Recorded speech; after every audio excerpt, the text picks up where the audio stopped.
طيب، الحمد لله رب العالمين، وصلى الله وسلم على نبينا محمد وعلى آله وصحبه وسلم. حياكم الله أعزائي في غرفة منهاج السنة، في محاورة جيدة مع الضيف الشيعي سكوك حول إثبات عدالة الخميني. هل الخميني عدل ولا لا؟ يقول الخميني في كتاب تحرير الوسيلة أستاذ سكوك صفحة 167، يقول يجب مسألة رقم 2: يجب رد السلام في أثناء الصلاة بتقديم السلام على الظرف.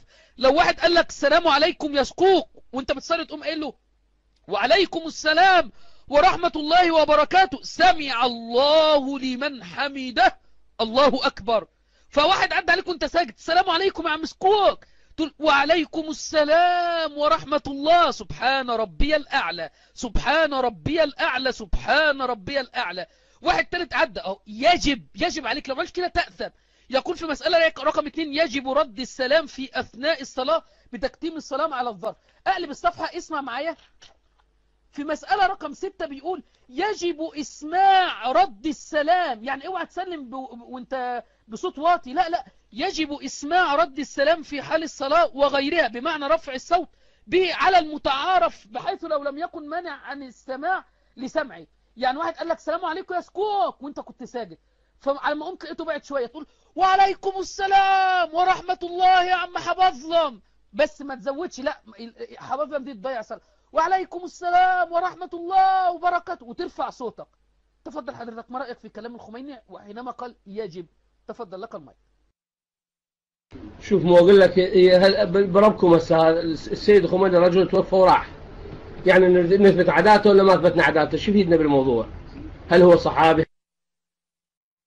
يا أستاذ سكوك لو سمحت ما تهربش، ما زال إلى الآن من يعظمه. مش ممكن ترد على الشبهة؟ ممكن ترد على شبهة؟ طب بلاش دي، بلاش دي. اللي سامعني يكتب لي رقم 7 يا إخوة كده، هنقلب الصفحة مع بعض. اللي سامعني يكتب رقم 7. الكلام ده كان في صفحة 168، قلبنا الصفحة رقم 170. تاسعها مبطلات الصلاة. ايه هي مبطلات الصلاة يا اخونا ابو سعود؟ تعمد قول آمين بعد إتمام الفاتحة يبطل الصلاة عند الخميني. اما تقول للواحد وعليكم السلام ورحمة الله وبركاته، صلاتك صحيحة ويجب. لكن لو قلت بعد ما الإمام يقول ولا الضالين، لو انت قلت آمين تبطل الصلاة. تاسعها تعمد قول آمين بعد إتمام الفاتحة إلا مع التقية. لو بتصلي ورا الوهابي رامي عيسى وجنبك وهابي زي رائد وهابي زي علي وهابي زي، تقول ايه وعليكم السلام ورحمة الله وبركاته. ايه رأيك؟ تفضل لك المايك. ايه رأيك في هذه المسألة؟ مسألة يجب رد السلام ومسألة لو قلت امين تبطل الصلاة. تفضل لك المايك. يدرم وتعطيني مايك، بديت تقطع شو وحكيت كلمتين وقطعتني، ودا اجاوب اقول لك هذا شنو فائدة الحوار بالرجل هذا؟ راسا قطعتني، ليش؟ خليني اكمل، ما دا اكمل لك. البيت من زجاج، لا يرمي الناس بحاجة يا رامي. طيب اجب. لا طب بلاش دي، بلاش دي. الخميني يقول بأن التكفير من مبطلات الصلاة. ثانيها هنرجع صفحتين، صفحة 166. التكفير يعني ايه يا اخوة؟ حد يعرف يعني ايه التكفير؟ حد يعرف يعني ايه التكفير؟ التكفير هو وضع احدى اليدين على الاخرى نحو ما يصنعه غيرنا. اما تضع يدك اليمنى على اليسرى في الصلاة، هذا من مبطل الصلاة. تقول سلام عليكم في الصلاة لا يبطل الصلاة، وما تحط ايدك على يدك اليمنى على اليسرى لا يبطل الصلاة. ايه رأيك يا استاذ سكوك؟ تفضل، احنا كلنا منتظرين اجابة حضرتك على هذه الاسئلة. هل بهذا تأخذ بأقوال الخميني؟ تفضل لك المايك.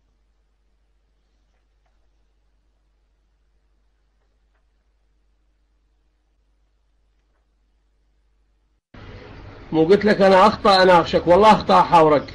شوف مهرج، والله ما تبغى تخلص من التهريج، مهرج.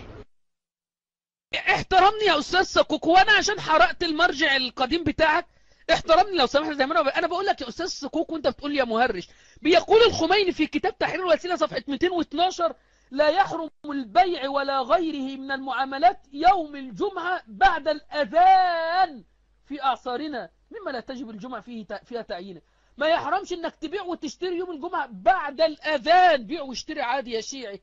تفضل، هذا احترام ليوم الجمعة، مع أنك يا ريت تقرأ لنا آخر آية في سورة الجمعة. تفضل لك المايك.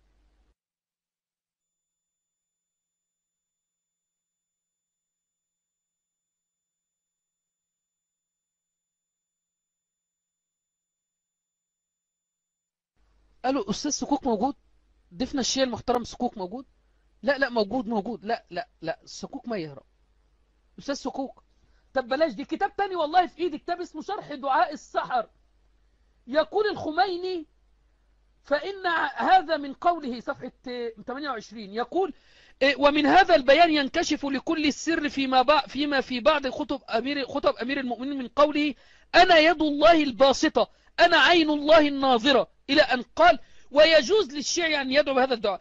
تقول أسألك أن تجعلني متصفا بصفاتك العليا، يعني تسأل ربنا أنك تكون متصف بصفات الله، يعني تكون رب يسكوك. إيه رأيك يا أستاذ سكوك في هذا الكلام الخميني؟ ومظهرا لأسمائك الحسنى. خلاص سيبنا المسائل الفقهية لأن في كتير جواز وطء المرأة دبرا والزنا والتمتع بالرضيعة، سيبنا كل الفقه والإباحيات بتاعت الخميني ودخلنا في العقيدة. بيقول الخميني هنا إنك يجوز إنك تدعو الله تقول اللهم اجعلني متصفا بصفاتك العليا. تفضل أستاذ سكوك، ما رأيك في هذا الكلام؟ شرح دعاء السحر للخميني، تفضل.